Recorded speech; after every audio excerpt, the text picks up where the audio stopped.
ভাবলে গর্ব হয় আমার বাড়ি গঙ্গাসাগরে। আজকে সকাল সকাল বেরিয়ে পড়েছি আমাদের পার্শ্ববর্তী শহর কাকদ্বীপ। তাই ভাবলাম যেতে যেতে আজকে সারাদিনের মজার মুহূর্তগুলো তোমাদের সঙ্গে ব্লগস বানিয়ে শেয়ার করি। তো হে গাইস, কেমন আছেন আপনারা? আমি খুব ভালো আছি, কারণ আমার ভিডিও এখন আপনাদের স্ক্রিনে চলছে। দেখো, সকাল সকাল ঘাটে এসে দেখি আজকে সারাদিন ভ্যাসেল বন্ধ। তাই আমরা ফ্রিতে রোদ খাওয়ার জন্য উঠে পড়লাম নৌকোতে। তবে হ্যাঁ, নৌকোর ভাড়াটা কিন্তু 4 গুণ বেশি ভ্যাসেলের তুলনায়। ও মা, তারপর কিছুটা যাওয়ার পরে দেখি এটা কি, নদীর মাঝে কে আবার ঘর বানিয়ে থাকে। আচ্ছা, এবার বুঝলাম, এরা মনে হয় 24 আওয়ার যেখানে নদীর মাঝে চ্যালেঞ্জ ভিডিও করছে।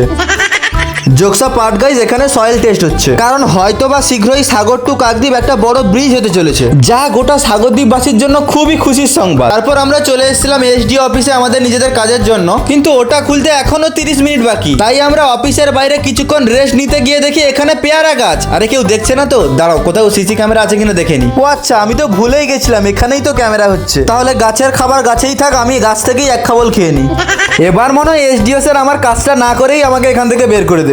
তবে এখন আমি আমার ভয়টা কাটিয়ে একটু সাহস পাচ্ছি, কারণ আমি তো শুধু পেয়ারাটা খেয়েছিলাম, এ তো পুরো ছিঁড়েই নিয়ে চলে এসেছে। এবার বের করলে দুজনকেই বের করুক, তাহলে বাড়িতে গিয়ে বলতে পারবো যে বিডিও সাহেব একটু অসুস্থ, তাই আজকে আসেননি। তবে হ্যাঁ, এইভাবে পেয়ারা খাওয়ার মজাটাই কিন্তু আলাদা। তারপর এখানে কাজ শেষ করে যেই না একটু ক্যামেরা অন করে বসেছি, সবাই আয়না ভেবে নিজেদের চুল ঠিক করে নিল। আর একজনের তো ব্যাপার স্যাপারই পুরো আলাদা। जब ये 2.5 किलो का हाथ किसी पर पड़ता है ना।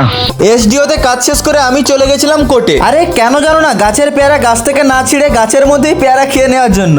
এখানে এসে দেখতে পেলাম আমার দাদুর আমলে যে জেরক্স করার জন্য যে টাইপ করার পদ্ধতিটা তিনি এখনো বজায় করে রেখেছেন। কোর্টের ঝামেলা সেরে আমি চলে এসেছিলাম ঘাটে, যখন দেখি আবার ভ্যাসেল চলাচল শুরু হয়ে গেছে। তাই আমার কিন্তু 40 টাকা বেঁচে গেল, কিন্তু এনাদের টাইম কিন্তু বাঁচলো না। আর দেখো, কয়েক সেকেন্ড যদি ভ্যাসেলটা দাঁড়াতো তাহলে কতজনকে নিয়ে নিত, কিন্তু এখানকার নিয়ম খুব স্ট্রিক্ট। যাই হোক গাইস, আমি বাড়ি ফিরি, তোমরা সবাই ভালো থাকো এবং বাবা মাকে ভালো রাখো।